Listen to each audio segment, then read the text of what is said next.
ভাবে আমাদেরকে রুজি দিয়েছেন, অযাচিত ভাবে রুজি দিয়েছেন। আল্লাহ রাব্বুল আলামিন আমাদেরকে খাওয়া দিয়েছেন, সব কিছু দিয়েছেন। আল্লাহ রাব্বুল আলামিন আমাদেরকে জিজ্ঞাসা করবেন, আমার বান্দা তুমি বলো বলো তুমি কি হুকুম পালন করেছিলে? কিয়ামতের দিন আল্লাহ রাব্বুল আলামিন জিজ্ঞাসা করবেন, বান্দা তুমি কি নামাজ পড়েছিলে? বান্দা সেখানে বলবে, আল্লাহ এক ওয়াক্ত আমি বাদ দিতাম না, সব নামাজ আমি সেখানে আদায় করতাম। আল্লাহ তখন বলবেন, হায় রে আমার বান্দা, দুনিয়ায় চিটিংবাজি করেছিস, আবার আমার সঙ্গে বললি ওরে আমার বান্দা এবার দেখি তুই কর ওয়াসজুদুলি, কই সিজদা কর দেখি, কই সিজদা করে দেখা। বান্দা সিজদা করতে পারবে না। সব থেকে বড় কষ্ট কিয়ামতের দিন আল্লাহ বলবেন, বেনামাজিরা নামাজীদের থেকে আলাদা হয়ে যাও। বেনামাজিদের কাতার একদিকে হবে, নামাজিদের কাতার আর একদিকে হবে।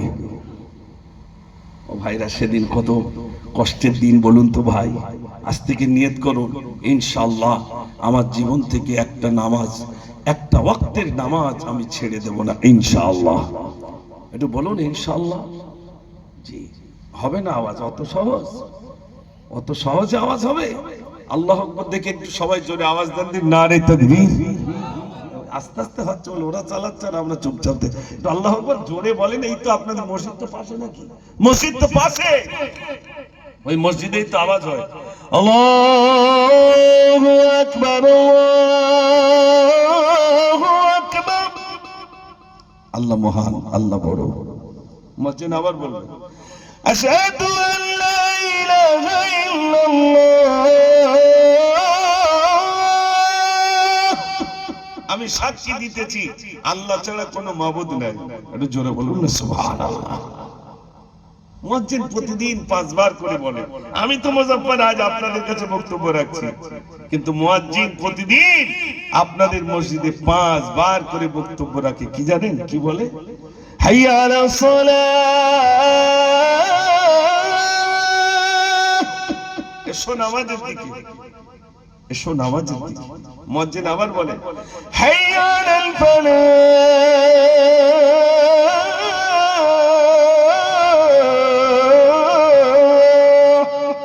এসো কামিয়াবির দিকে। তার মানে নামাজের ভিতরেই রয়েছে কামিয়াবি, নামাজের ভিতরেই রয়েছে সফলতা।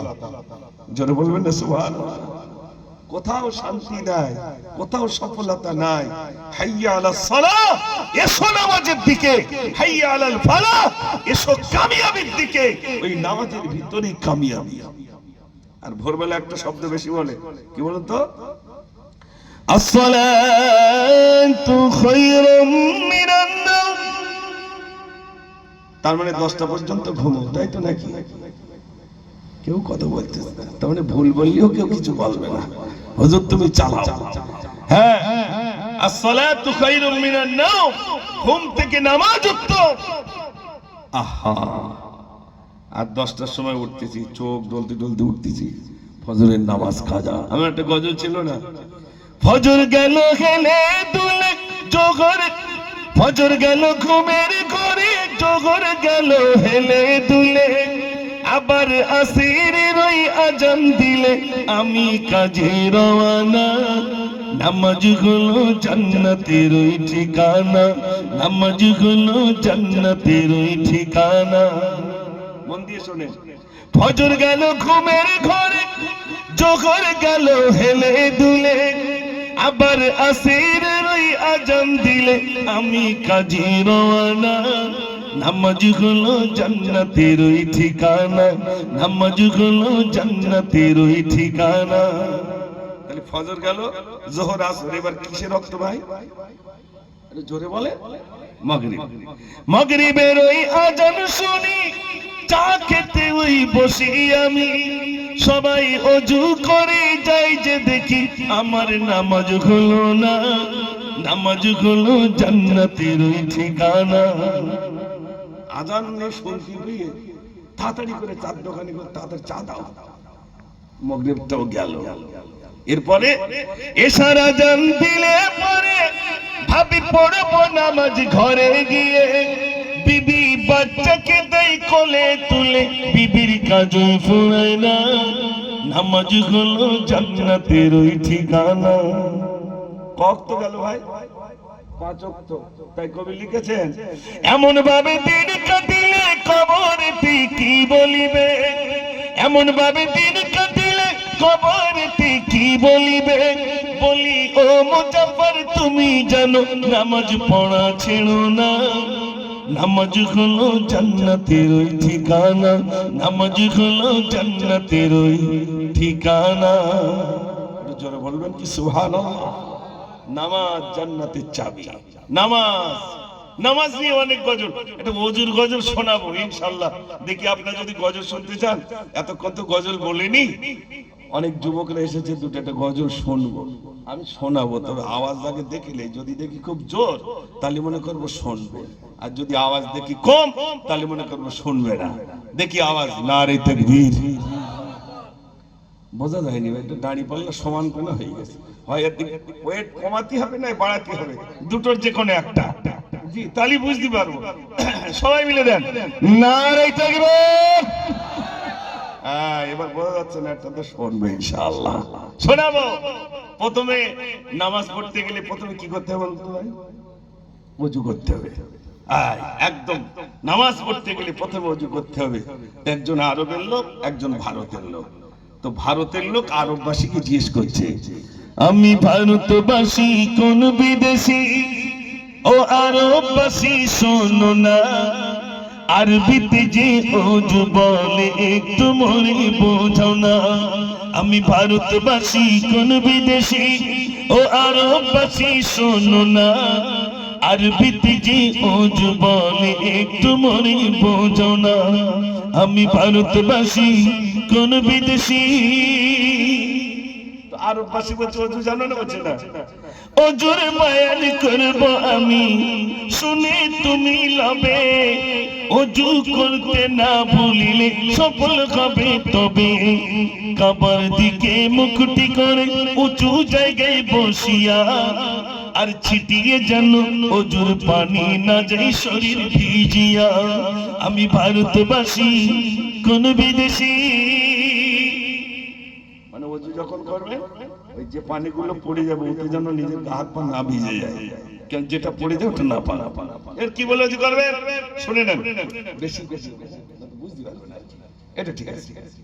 এর কি বলে ওযু করবে শুনেন, বিসমিল্লাহ বলে ওযু তুমি শুরু করো তবে, সর্বপ্রথম দুই হাতেরই কবজি তুমি ধোবে, মেসক ছেড়ে 3 কুলি করে।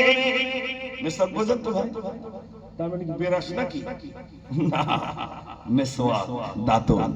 মেসওয়াক করে যদি আপনি নামাজ আদায় করেন, ওযু করার সময় মেসওয়াক করলেন, নামাজ আদায় করেন, ওই নামাজে 70 গুণ সওয়াব বেশি আল্লাহ রাব্বুল আলামিন দিয়ে দেবেন। জোরে বলুন না সুবহানাল্লাহ। আমরা মেসওয়াক করি না, মেসওয়াক বুঝি না, তো মেসওয়াকটা করব কি? তো কবি লিখেছে, বিসমিল্লাহ বলে ওযু তুমি শুরু করো তবে, সর্বপ্রথম দুই হাতেরই কবজি তুমি ধোবে, মেসক ছেড়ে 3 কুলি করে, দাঁত পরিষ্কার করে নাও, রোজার সময় নাকি হলে গড়গড়া করে যাও।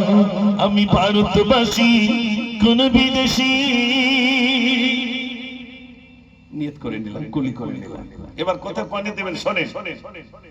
একটি নাকের 2টি ছিদ্রে ডান হাতের পানি দাও, বাম হাতে 2 আঙুল দ্বারা ময়লা বাহির করে নাও।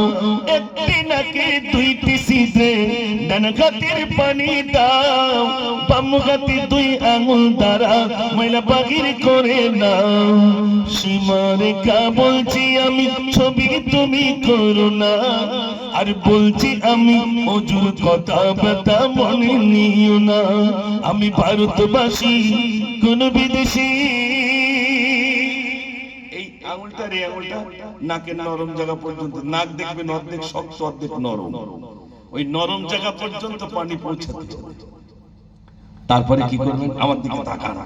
কপালের ওই চুলের গোতে গোড়া থেকে ধরা, আর থুতনি থেকে নিচের দিকে যত দাড়ির গোড়া, এক কানের লতি হতে অন্য কানের লতি তিনবারতে ধৌত করো দেবে খোদা জ্যোতি। জোরে বলবেন না সুবহানাল্লাহ। মুখমণ্ডল আপনার চুলের গোড়া হইতে তো তিন নিষ্পট। এই গজল শুনেছেন আপনারা? হ্যাঁ, চুপ করে সর্বনাশ করেছে। আসলে আছে এই গজল, অনেকে হয়তো ক্যাসেটে শুনেছেন, এটা সেইভাবে শুনেন। তারপরে শুনে মুখমণ্ডলটা ধুয়ে নিলাম, তারপরে কি করব? দুই হস্ত দয়ের কিন সহ তিন তিনে বারে ধোবে, দুই গাতেরি তালু দিয়ে মাথা মাসা করে নেবে, শাহাদাত কানের ভিতর। সাদা আঙ্গুল এই কানের পেস্ট পেস্ট জায়গাগুলো মাসা করতে হয়, আর আমরা বাইরে পেস্ট মারি এরকম করে। বাইরে পেস্ট মারলে হবে না, এই কানের ভিতরে পেস্ট পেস্ট জায়গাগুলো সাদা আঙ্গুল দিয়ে মাসা করা। তারপরে দুটো আঙ্গুল থাকবে কানের উল্টো পিঠ মাসা করা। আর আমাদের দিকে দেখবেন মাথা মাসা করার পরে দুটো হাত এরকম টেনে এনে একটা চুমু খায়। কেন ভাই কথা বলেন? তা জি, এরকম টেনে এনে একটা চুমু খায়। তার মানে আপনি বলুন, এই যেটা মাসা করেছি এটা ঘাড় না গলা?